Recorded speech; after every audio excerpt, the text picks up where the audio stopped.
गणेश, म्हाळसाने तुम्हाला किती सुंदर सजवले आहे. मी पण त्यांना सहाय्य केले. मी पण त्यांना सजवले आहे. तुम्ही तिघांनी आता आसन ग्रहण करावे.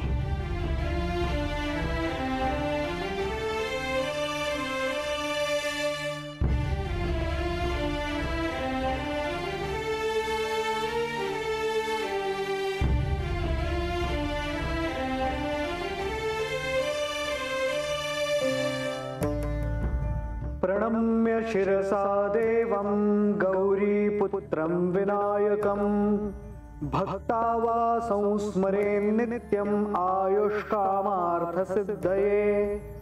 प्रथमं वक्रतुण्डं च एकदन्तं द्वितीयकं तृतीयं कृष्णपिङ्गाक्षं गजवक्त्रं चतुर्थकं लंबोदरं पंचमं च षष्ठं विकटमेव च सप्तमं विघ्नराजेन्द्रं धूम्रवर्णं तथाष्टमं नवमं भालचन्द्रं च दशमं तु विनायकम् एकादशीं गणपतिं द्वादशं तु गजाननः। आता आम्हाला जावं लागेल. आपली अनुमती आहे ना? खरं तर तुम्ही जाऊ नये असं वाटतं, पण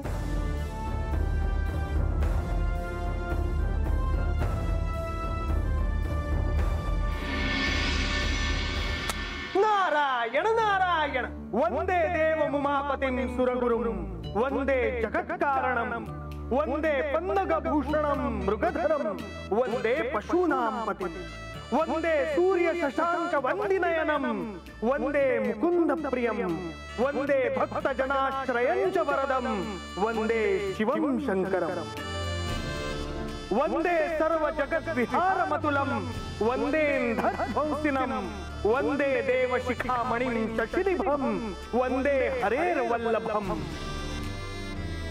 वंदे नागभुजंग भूषणधरं वंदे शिवं चिन्मयं वंदे भक्तजनाश्रयं च वरदं वंदे शिवं शंकरं।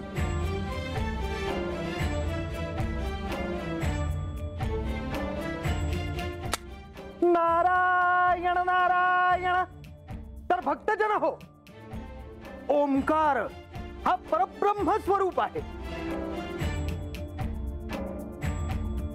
अकार हा सृष्टीला उत्पन्न करतो, उकार हा मोहित करतो आणि मकार हा नित्य अनुग्रहशील आहे. नारायण नारायण। मुनिवर, हे सारं स्तुतीपर आहे आणि हे मला ज्ञात आहे.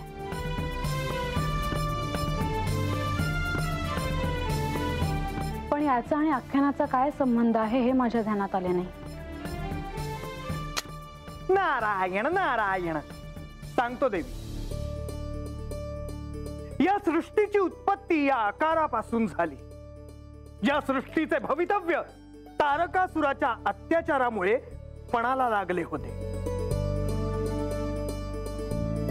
कारण त्याचा वध हा शिवपुत्राकडून होणार होता. आणि हे दिव्य पूर्ण करण्यासाठी शिवशक्ती मिलन होणे आवश्यक होते. आणि त्यासाठी पार्वती देवींनी अत्यंत खडतर अशी तपश्चर्या केली.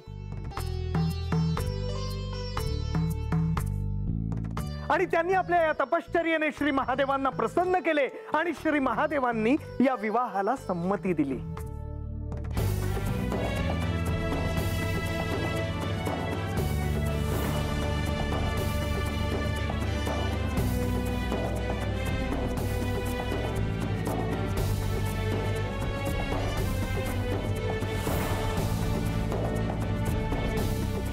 मी तुझ्यावर प्रसन्न आहे गिरिजे. मी तुझ्याशी विवाह करेन. ज्या क्षणाची सारी सृष्टी प्रतीक्षा करत होती तो क्षण आता समीप आला होता. हे बानू, आता काय झालं?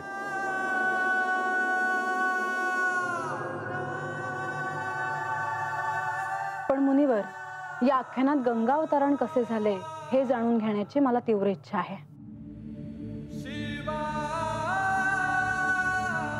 पार्वती देवींनी महादेवांना प्रसन्न केले. पार्वती देवी आणि महादेवांचा विवाह होणार आहे. त्यासाठी श्री महादेवांनी संमती देखील दिली आहे. पण मला जे जाणून घ्यायचे आहे ते आहे देवी गंगा यांच्याबद्दल. त्यांचं पुढे काय झालं, त्या कधी कशा आल्या कैलासात, त्यांच्याबद्दल जाणून घेतलं तरच मला सत्य कळेल. म्हाळसा, कथेच्या अनुषंगाने तुला ते कळणारच आहे. पण ह्या क्षणी जे कथानक सुरू आहे ते पूर्ण होऊ दे. पण असे का? कारण त्या शिवशक्ती मिलनामागे फार मोठे कारण होते.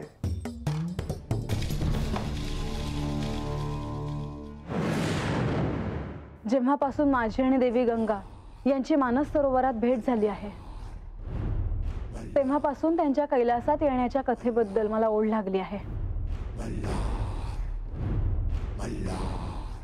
हे भान, अगं काय झालं? अशी चुळबुळ कशापायी करती असती?